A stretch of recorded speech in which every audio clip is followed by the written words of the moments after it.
kaabos, magandang hapon. Narito po kami ngayon sa Las Arenas. Nagpasyal-pasyal kami ni kaabos. At may sadya na kailangan bumili kami doon sa ano na yun, oh, yung tienda na yun sa mga Pilipino. Ayan, doon kami sa Chicky Mart. Ayan, mga kaabos. Ngayon, sinadya namin na dito naman kami, magpaiba naman kami ng papasyalan dito sa lugar ng Las Arenas. Ayan mga kaabos.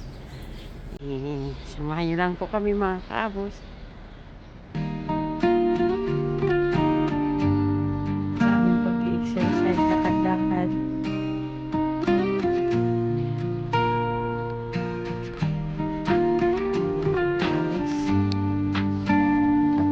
Doon sa takanan.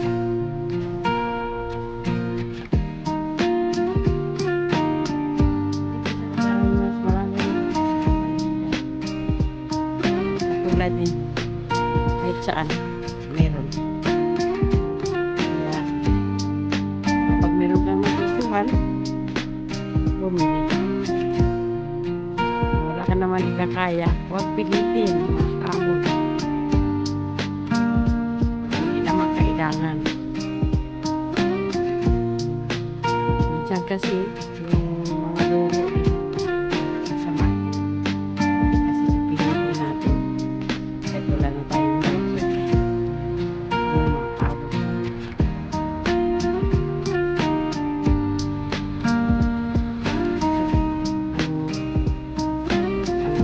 Ang sarili mga kaabos. Alam nyo na yun. Mga hindi nakakaalam na ito. Itong aking binibideo sa mga hindi nakakaalam sa mga kababayan. Kaabos. Sayang din naman yung oras na wala akong ginawa. Kung maglalakad-lakad lang ako, mas mabuti rin yung meron kayong nakikita.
Ha? Kaya ako na tatlong ano na lang kaya wala na akong pera.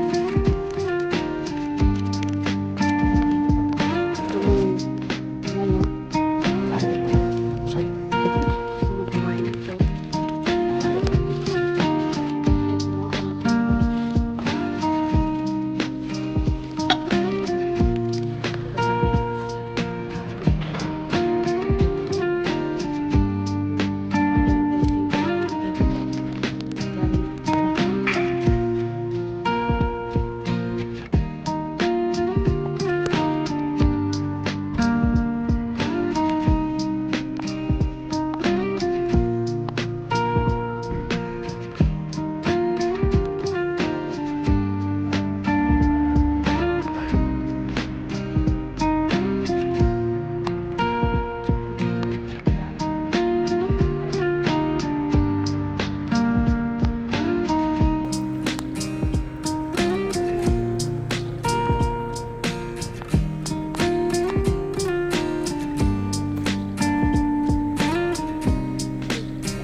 Parang dami siya.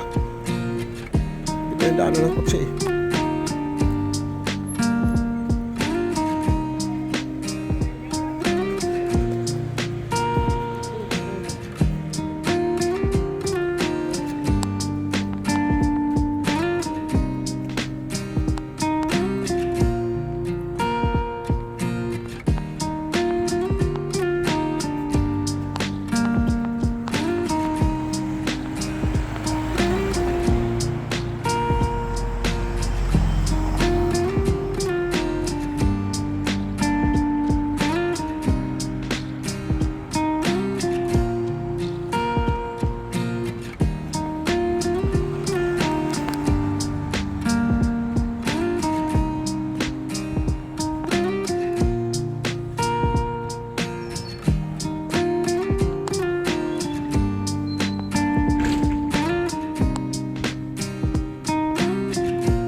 Huwag na tayo papunta doon.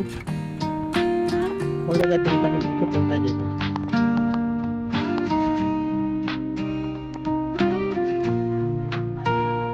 Ha? Oh, sasabihin.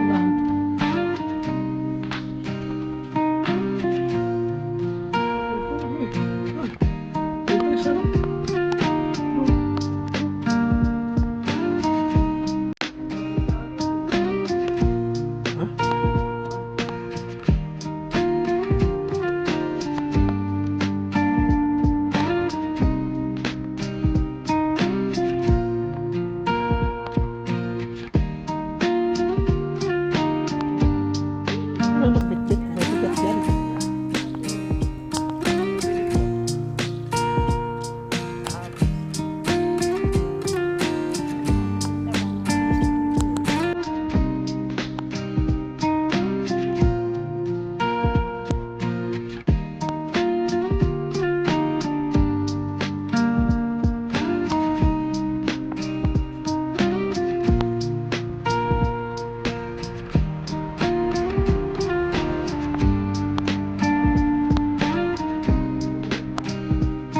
Mahal talaga ito.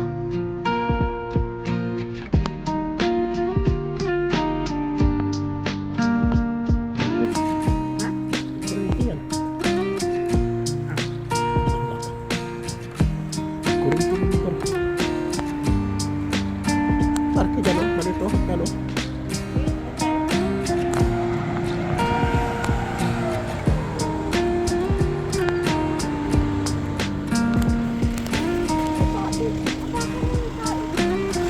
Wala oy. Wala. Oo. Hindi ko inapakan.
Ay, dali, dali.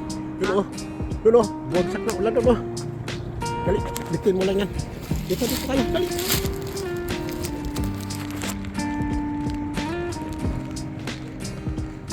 Bumagsak na ulan.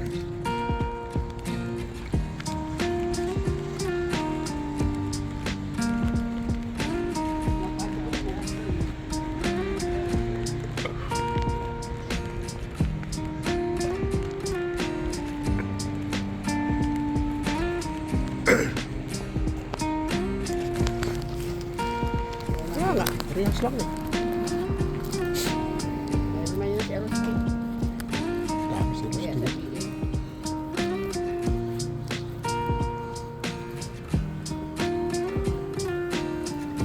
Para talang kilo ka, dalhin mo na lang sa Pilipinas ang bilhin mong ano. Tapos doon na sa Pilipinas sa bahay. Linisin. Sa kilo ka pa. Sa garahe. Ayan. Tulungan pa kita. Bakit ka maglinis dito? Doon sa Pilipinas.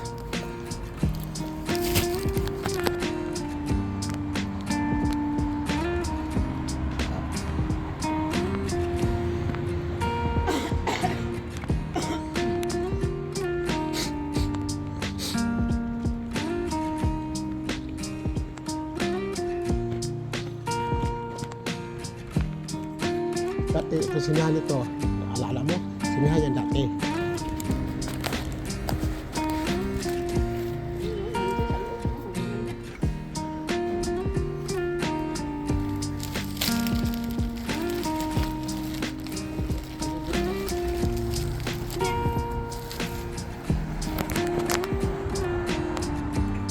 Ulan naman kasi. Dahil maayos. Ito lang to. Malapad. Pag umulan, lapad ang ano. Ulan talaga ito.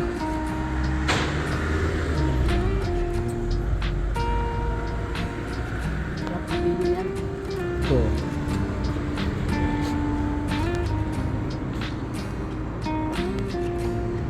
Apa? Alas 4:30 pa lang eh. Wala pa, hindi na nagbubukas.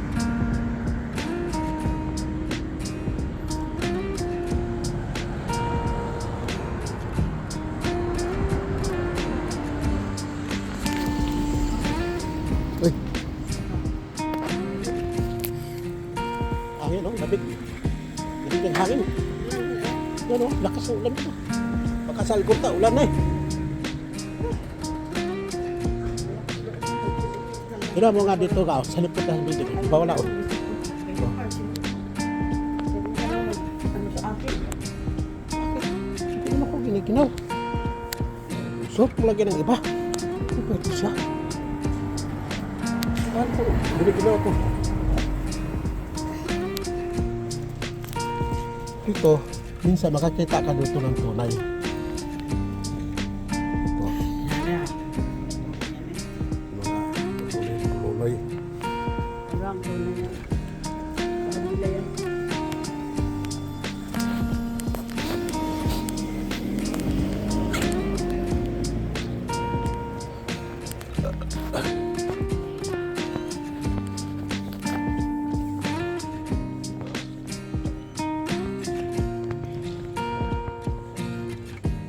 Tayo sa cruise.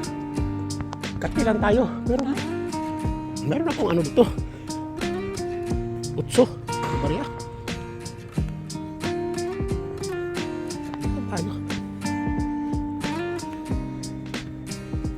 Kung naman tayo eh. Kain naman tayo ng ano eh. Kati na lang.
kape kami.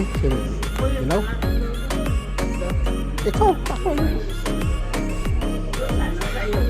Ikaw nga, ako ayoko. Ikaw lang.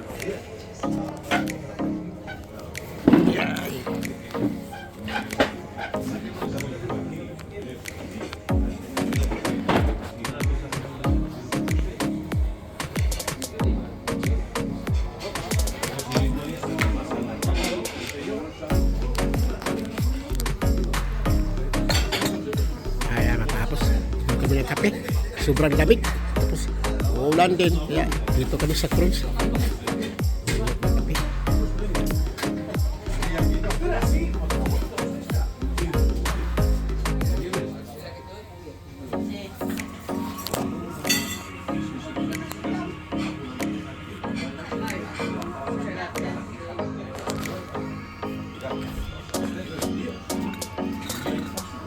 Ayan, Mrs. Kaabos, kakain ng bilos.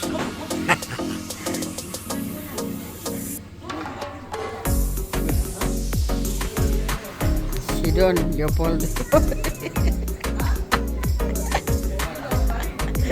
Andito kami ngayon mga kaabos sa cruise. Binisita namin yung trabaho ni Uka. Yung si Uka. Ayun o. Yan. Ito ang trabaho dito ni Uka. Ayan. Walang mga tao. Kaya sinamantala namin na pumunta kami dito para bisitahin siya. Nagkape lang naman kami. Ayan mga kaabos. Masama kasi ang panahon. Ayan, umuulan nga eh, mga kaabot. Ayan, lumakas ang ulan. Ayan ang mga kaabot. Lakas ng ulan. Ayan.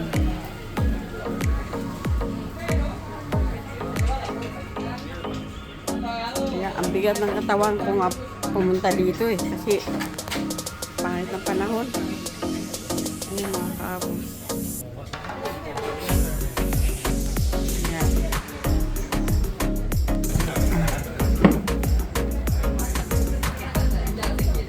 Kaabot. Sama talaga ng panahon. Hindi kami makatuloy-tuloy pag-uwi kasi umuulan. May sipon si Kaabot. At eto, pumasok muna kami dito sa may kapihan pero hindi kami magkape. Bumili kami ng tinapay pang almusal bukas. Yan. Niluluto pa. Mag-antay daw kami ng mga 15 minutos. Kaya habang nag-aantay kami, nandito muna kami mga kaabos. Doon. Doon kami. Yan, dyan kami bumili. At ito, nandito sa labas ang mga ahente. Ayan. Ulan talaga, sama ng panahon. Ay, nasalubong namin yung aming mga apo. Paputang Las Arenas na nagtsatsaga yung mga magulang, yung si Madi at saka si Beth para dalhin ang anak nila doon sa training sa basketball. Oh, kaya mga kabos, ayun, andoon pa. Ang sama talaga ng panahon mga kaabos. Ito, dito nagpaparke, dito rin nagkakape araw-araw yung mga anak ko. Dito sila nagkikita-kita. Tapos paglabas galing sa school, dito rin yung mga apo ko naglalaro. Kasi hindi naman September naman dito ang mga bata dahil meron atip ang kanilang palaruan dito. Kaya ito ngayon, habang inaantay namin ang aming in-order na tinapay integral, niluluto pa, ay sinamantala ko munang videohan mga kaabos dito. Kaya ayan, shoutout nga pala dyan sa US yung aking mga balae dyan.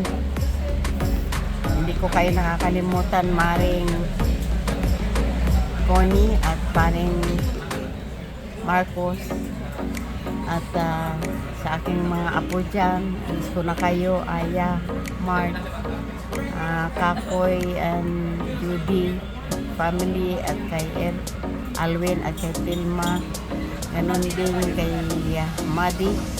At shout out nga pala din kay Dwing, aking mga apo dyan. Shout out sa inyo, Yani at saka Matthew. Malapit na ang birthday, Yani. Happy birthday, Yani. Ingat ka palagi at magpapakabait ka. At binabati ko rin sila si Dancis at saka si Adam. Ayan, I miss you all. Maraming salamat at ikaw Aya, tuloy lang anak. Ganun talaga pag may pamilya na, kailangan natin magtiyaga at magsipag. Ayan. Kaya eto, hindi pa kami uwi ng Pilipinas dahil kailangan pa namin antayin ang ano ni Kaabos, ang resulta sa pitsa 14 pa.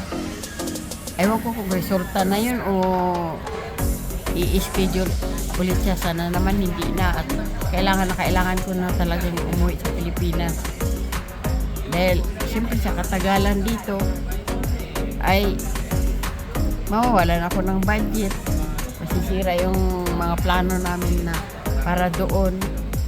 Kaya eto, sana gabayan ulit tayo ng Panginoon. Alam ko naman na mabait sa atin ang Diyos dahil hindi naman din tayo nagpapabaya at hindi umaabuso. Ayan mga kaabos, dahil sa masama ang panahon, sinadya ko muna ditong kausapin kayong lahat. Shoutout nga pala Tilma, mag-iingat ka palagi ha, lalo na sa yung nababalitaan namin tungkol sa mga yung sa mga walang mga papeles. Lagi kaming nakikinig dyan sa mga balita, mga kaabos. Huwag na. At ayun, nalulungkot kami. Mag-iingat ka palagi, Tilma, at sana ingatan mo lagi ang iyong sarili na hindi ka magkasakit. Ayan. At ito, musta na lang ha, at sana ay makauwi na kami doon sa Pilipinas kasi yun nga ang talagang importanteng gusto kong marating, na magawa ko na lahat ang gusto kong dapat gawin doon. At yun, pinakwenta ko nga kay Ran yung aking bayarin doon sa monthly dues. Umabot na ng 60,000 at hindi pa nga kasali yung 2025. Kaya sana yung magawa ko na yun dahil para mag-umpisa na ulit ng panibagong pagbabayad na wala ng palpak na kailangan laging may resibo. Yan mga kaabos, maraming salamat na hindi kayo nagsawa sa pagsubaybay sa amin. At sa mga nagbe-birthday ngayong February, binabati ko kayo ng happy birthday. Sa aking apo na si Tricia, kahapon birthday niya. Happy birthday apo kong maganda, tahimik. At ganun din kay Yani, bukas birthday mo na Yani. Happy birthday apo. Alagaan mo lagi ang iyong sarili, lalo na sa iyong balat. Nag-aalala ako, ang ganda-ganda mo pa naman. Kahit hindi kasi balat Pilipino tayo, basta ang importante makinis tayo. Ayun. At yan, at happy birthday rin dyan sa kay Ran. February 11, February 12 kay Liklik, happy birthday. At ikaw din Ran, happy birthday. At gano'n din sa aking anak na si Otel, birthday rin sa aking anak na si Otel. Happy birthday anak. Wala man akong mairigalo sa inyo, regaluhan ko lang kayo ng pagmamahal, di ba? At kung sino man yung nakaligtaan ko yung batiin dahil mga birthday nila, pasensya na kayo kasi ang nabanggit ko lang yung mga naalala ko. Ayan. Bueno, Hanggang dito na lang. Maraming salamat. Agur. Mga kaabos, may nakalimutan pa akong batiin. Ang akin palang apong player, futbolista. Panoorin niyo po ang Abos Polananas Vlog. Naglaro doon ang aking apong gwapo. Para sa aming gwapo. Naglaro siya na ng football. Birthday niya ngayon, 26 ata yung birthday ni Uyancho. Happy birthday, Uyancho. Mag-ingat ka sa paglalaro. Napakabait mo, apo ko. Ang ganda ng pagkadisiplina sa'yo, pagpapalaki ng iyong lola. Lagi kang maghingi ng pasalamat sa macho mo, tsaka sa kay titi mo. Ayan. Binabati kita ha. Happy birthday. I-translate na lang ng mama mo dahil hindi naman kami marunong ng salita na kumpletong Espanyol. Ayan. Ayan, felicidades. Gracias. Feliz cumpleaños pala.